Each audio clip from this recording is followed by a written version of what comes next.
दोस्तों, पेट्रोल और डीजल ये दोनों ही हमारे जीवन को डायरेक्ट और इनडायरेक्ट रूप से प्रभावित करते हैं।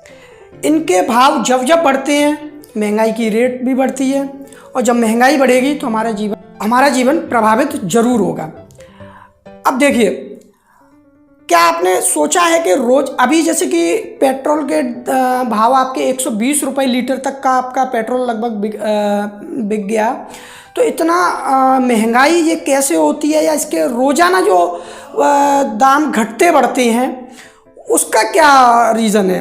क्या वाकई में पेट्रोल इतना महंगा रहता है, पेट्रोल डीजल, या इसके पीछे कुछ और रीज़न है?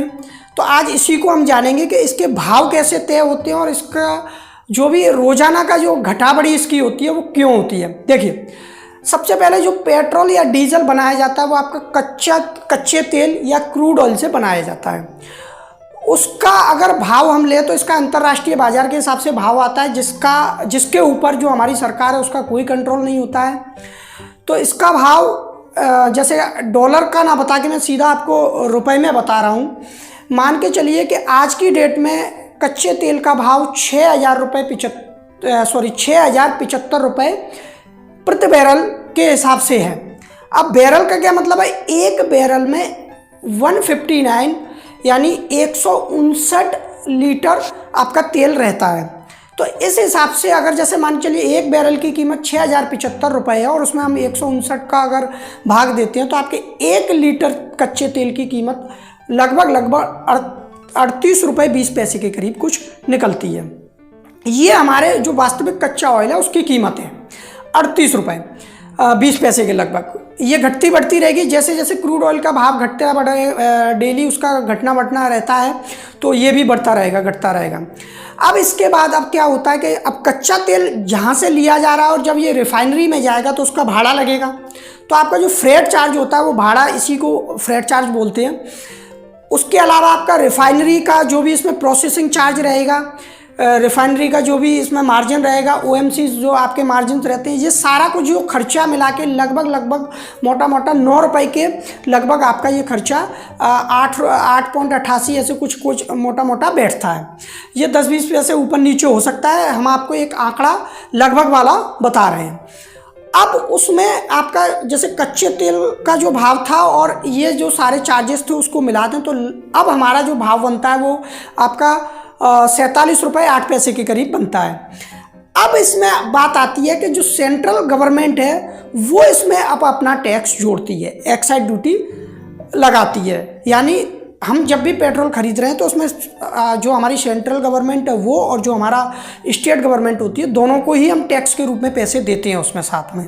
तो सेंट्रल गवर्नमेंट जो है वो उसमें लगभग आपका 27 रुपये 90 पैसे का टैक्स आपके ऊपर लगाती है 1 लीटर पेट्रोल पे। यानी 1 लीटर पेट्रोल अगर आप खरीद रहे हैं तो आप सेंट्रल गवर्नमेंट को 27 रुपये 90 पैसे उसमें टैक्स के रूप में दे रहे हैं। उसके अलावा आप जो पेट्रोल पंप वगैरह या जो भी डीलर उसके होते हैं उनका लगभग आपका 4 रुपये के करीब 3 रुपये 90 पैसे 2-4-5 पैसे ऊपर नीचे जगह के हिसाब से रहता है, उनका कमीशन रहता है। तो ये जैसे कच्चे तेल का जो हमारा भाव बना था और डीलर का कमीशन और सेंट्रल गवर्नमेंट की जो एक्साइज ड्यूटी है उसको जोड़ दें इसमें, तो ये सारा आपका मिला के लगभग 78 रुपये 88 पैसे के करीब बनता है। अब बारी आती है स्टेट गवर्नमेंट की। अब जब चूँकि सेंट्रल गवर्नमेंट लगा चुकी है तो स्टेट गवर्नमेंट भी इस पर अपना वैट यानी वैल्यू एडेड टैक्स लगाती है, जो कि पहले हमारी जो एमपी गवर्नमेंट की अगर बात करूं तो 33% था, अब 4% घटा दिया गया है, तो 29% के आपका ये लगता है। तो गवर्नमेंट का जो स्टेट गवर्नमेंट है उसका वेट अगर इसमें हम लगाएं तो लगभग आपका 23 रुपये के करीब 22 रुपये 87 पैसे कुछ इसका बनता है। तो जो हमारा अभी भाव आया था 78 रुपये 88 पैसे, उसमें 22 रुपये 87 पैसे को अगर हम ऐड कर दें तो आपका ये बनता है 101 रुपये 75 पैसे के करीब, यानी 102 रुपये के लगभग आपका ये भाव आता है। अब इसमें 1% का जो हमारा एमपी गवर्नमेंट है वो टैक्स और उसके अलावा 4 रुपये आपका अतिरिक्त सरचार्ज भी लगता है। तो ये भाव मिला के आपका लगभग 107 रुपये के करीब आपका पहुंच जाता है, जो आज की डेट में एमपी में पेट्रोल का भाव है। अलग अलग स्टेट में आपका वेट अलग अलग है, इसलिए स्टेट में भाव अलग अलग रहते हैं, कहीं पे कम कहीं पे ज़्यादा। तो जो स्टेट आपका जिस हिसाब से वेट लेती है उस हिसाब से वहाँ का भाव रहता है, इसलिए भाव ये पेट्रोल और डीजल का आपका अलग अलग सारी स्टेट में रहेगा।